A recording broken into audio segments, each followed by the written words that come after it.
Former Chief Justice of Pakistan, Mir Saqib Nisar, said that the Supreme Court had not declared Imran Khan Sadiq And Ameen unreservedly and in all aspects of his conduct in its 2017 verdict in favor of the PTI chief. The verdict was seen as an endorsement of Imran's character by the then Supreme Court bench and worn as a proverbial badge of honor by the PTI chief. However, in an exclusive conversation with DawnNews, the former top judge said that the verdict did not cover all aspects of Imran's conduct, clarifying that the judgment was in the context of only that particular case. Nisar also acknowledged that he may have erred in some of his judgments during his time as Chief Justice of the Apex Court. When asked about which judgments he was referring to, he responded by saying that he was a human being and that human beings make mistakes. He also took exception to the claim made by JUIF chief Maulana Fazlur Rahman, wherein he claimed that the ex-CJP and former spy master Lieutenant General Faiz Hamid were lobbying for the PTI chief. Asked whether he was denying the allegation that he was lobbying for Imran,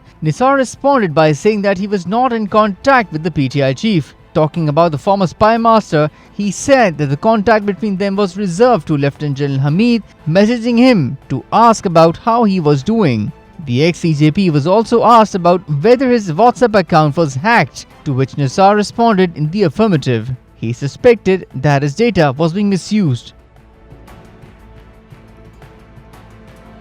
An Islamabad District and Sessions Court upheld the non-billable arrest warrants for PTI chief Imran Khan it issued last week in the Toshakhana case over his persistent absences in the case hearings. The same court had last week issued non-billable arrest warrants for Imran after he decided not to turn up before the court while attending hearing of 3 other cases that prohibited funding, terrorism and attempted murder filed against him in other local courts located in proximity. On Sunday, an Islamabad police team was sent to Lahore to arrest Imran with the court summons. However, it returned empty-handed after the PTI chief evaded the arrest.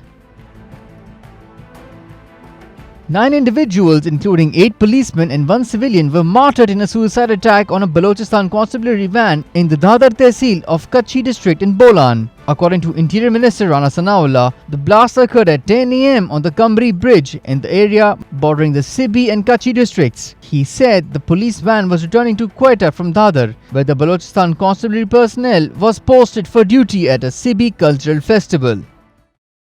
Balochistan police का जो constabulary wing है जो duty करता है यानी security duty, तो वो एक सिब्बी मेला हो रहा था, 3 दिन से वो जारी था।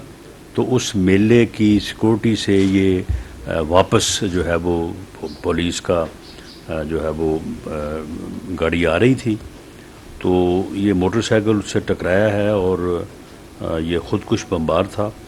तो उसके नतीजे में जो है वो 9 शहादतें जो है वो हुई हैं मौके पे।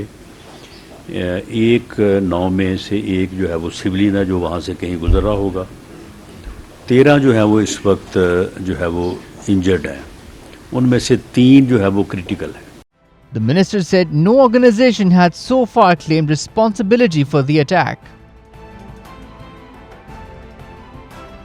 Pakistan will be required to give an assurance that its balance of payment deficit is fully financed for the remaining period of an IMF program, according to Esther Perez Ruiz, IMF's resident representative. The external financing is one of the last in a string of prior actions the lender wants Islamabad to complete before it declares funding stalled since late last year.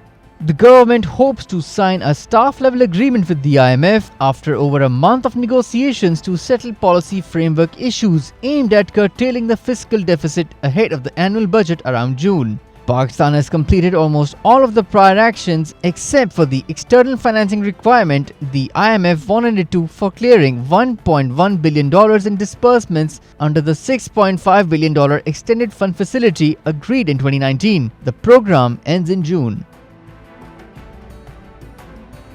Prime Minister Shehbaz Sharif said that Pakistan would actively support the implementation of the Doha Programme of Action, adding that the country would also advocate specific steps to advance sustainable development in least developed countries.